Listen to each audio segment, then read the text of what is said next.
What's up, keepers, and welcome back to ARS Goalkeeping, the #1 free goalkeeping resource on the internet. And today we're having a throwback session that I did when I was in Coral Springs, Florida, training a few players before bringing them over to Germany. Since I recently broke my finger, we will be catching up on a lot of film that I got in this past year, so see December as kind of a throwback month, and we're going to be looking at the best saves and the best training sessions of the year. And for some background, I have been going around for these guys and training them seriously for a few months while I was in South Florida. And I got them training both in the field and in goal. We went through several typical academy sessions that I learned as a coach over here in Germany that I took over to Florida. We covered tactics and a lot more technique. And after a quick fun movement drill, warming up, we jump into our first drill that adds both keepers and field players in a high intensity 2-touch rondo, where keepers are allowed to use their hand and treat the rondo as a 1v1 situation, giving our field players more time to learn how keepers move and how they go after the ball, while teaching our keepers to attack the ball and getting that footwork that you need while you're actually playing and moving into the space, but also attacking the ball whenever it's open. So I love starting out with a rondo, especially getting the field players and the goalkeepers involved, especially making sure that the goalkeepers are working their feet. That is a very, very important thing in now what is the modern day goalkeeper. Now this is just the beginning of the session. To make sure we are starting out with a fun drill that gets everyone working at the same time, their heart pumping, and gets them working together. The rondo is an essential part of training for soccer, and when you get a group that can work well, there is so much you can do with the variations in a rondo and training situations that can come out from a rondo situation, that almost every serious team and coach will start out their sessions doing a rondo of this type. So make sure you can just watch and you see that the passing, when it's done correctly, it's done with triangle passing. We have the player stepping into the ball, we're making fast movements, and we're already deciding the passes. And for when our goalkeepers are ending up stepping and making those saves, you see that the goalkeeper is committing and diving into the ball hands first. When the goalkeeper goes to the ball hands first, he's going to get it most of the time. So it helps teach us, our goalkeepers, to attack the ball when it's at the player's feet, which is huge for goalkeeping.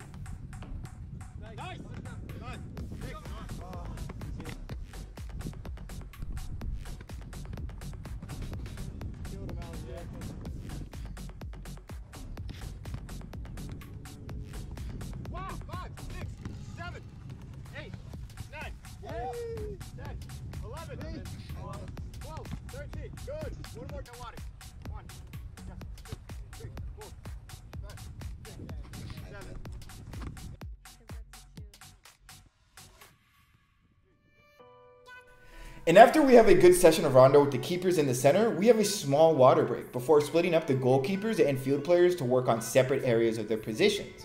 And for our field players, we decided to look at movements and routes during a 2v2 situation, or a 2-on-2 situation. Now I want you guys to watch what happens here first. If you're watching closely, you can see that the player that does not have the ball does not do any movement.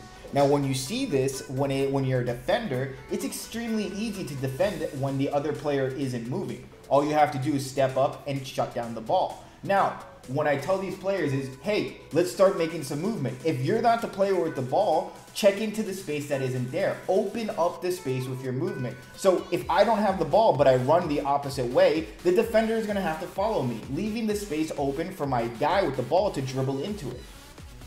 So in this situation, the offense is finally moving. Instead of being the player without the ball and standing in one situation or standing in one spot, Christian moves over to the other side and allows Miguel to dribble into the space that he created. It didn't work out because they didn't move it fast enough, but now let's see how it works out when they actually do it a little quicker and they're able to get a little dribble off down. Now that the guys have learned this route, you can see that they repeat it a lot, and it's a little too much. The runs are the same, and the defense who is learning alongside of them is a little bit wiser to the sneaky run attempts where they're always doing this overlap run. Which led to my next stop, to talk about diversifying runs and checking into the ball and then checking into space. Sometimes it isn't wise to just run around and have the defense follow you, because a smart defender will stay focused on the ball. So our players have to learn about checking into the player with the ball, returning a pass, and then moving out to space to force the defense to move along with the run. We call this checking onto the ball or checking into the ball, and doing this correctly is how all the big teams and great players find space to dribble in little to no time. So watch pretty much the movement of checking in and out, stepping into the ball, checking back to the guy with the ball. Now, we're going to see this be done actually in the 2v2 situation. And when you see it, you see that slowly the player is actually building and creating that space for the other player to dribble through. And on the flip side, while I'm working with my field players, I have my goalkeepers working on some stability, working on some balance, and working on some hand work. This is all just simple work to keep them working on what is very important to me, which is the core. I want to make sure my goalkeepers are focusing their core and working hard on that so that they're getting a good, strong core. To me, the strongest muscles and the most important muscle group for goalkeepers is definitely your core muscles. It's going to help you stop getting those injuries, and the other thing that's going to help you stop getting those injuries is obviously balance. Good balance on one leg is going to help you control that and control your body a whole lot more. If for any reason you have to do a one-legged landing, that it isn't taking all of the weight on one leg and then ending up hurting you. And then in the final thing is we're doing some hands work. So we start with one hand and then we're going to move up to two hands and just making our keeper work on all these different type of things that make it more difficult to catch the ball, more difficult to work with the ball, and more difficult to balance the ball out. So then I like to have my keepers and field players come back together for another fun one-on-one challenge. Now the keeper is up against one player who has the space to dribble and attack the keeper. It's not like in the Rondo where the keeper just had to attack the ball and really there wasn't that much space. It was just get your hands on the ball as fast as possible. Our field player has much more ground to kind of attack the player, to make it so that the goalkeeper has to time his tackle, has to time his attack on the ball. And we know that as goalkeepers, we cannot just automatically jump at the ball, because if we make the first attack and we don't reach it, then the striker can end up walking right behind us. So this is teaching our keepers to learn to read the path of the ball, stalk and attack the ball aggressively when the chance is given. And I cannot tell you how important it is to perfectly stalk a ball or properly stalk the ball. You want to be able to be in position so that moment where the striker might take a heavy touch, you're there to jump on top of it. And for our field players, they're learning about changing the pace of their footwork and what's needed to beat a keeper, how you're supposed to be sneaky to beat a keeper and keep the ball close to you while you dribble by them. It's a super fun drill that all of our athletes love, and it allows everyone in the drill to work on areas that are important to their position. So it's one of my favorite things to do. Then we move on to the next situation, or our next drill, which is a triangle kind of passing drill. I'm trying to teach our players a passing route. And this is where I want to make sure both field players and goalkeepers are involved. I want all of these technical passes and this technique work to be done with goalkeepers, because as I was saying before, the modern day goalkeeper has to be a field player as well. So when it comes to 10-foot passes, 20-foot passes, even 25-foot passes, the keeper needs to be able to do that as well as any midfielder.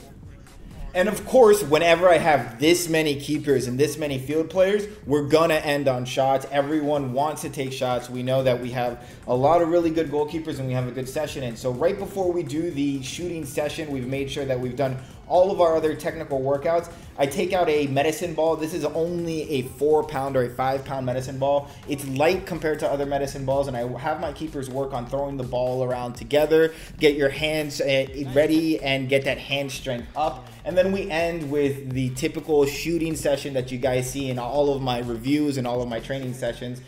So this was pretty much a full training session that had 4 goalkeepers, or 5 goalkeepers including me, and about 8 field players. So it was an awesome session, and it's pretty much what we do at the academy, just something that I was able to do in Florida while I was here training and getting back in shape and taking care of my mom.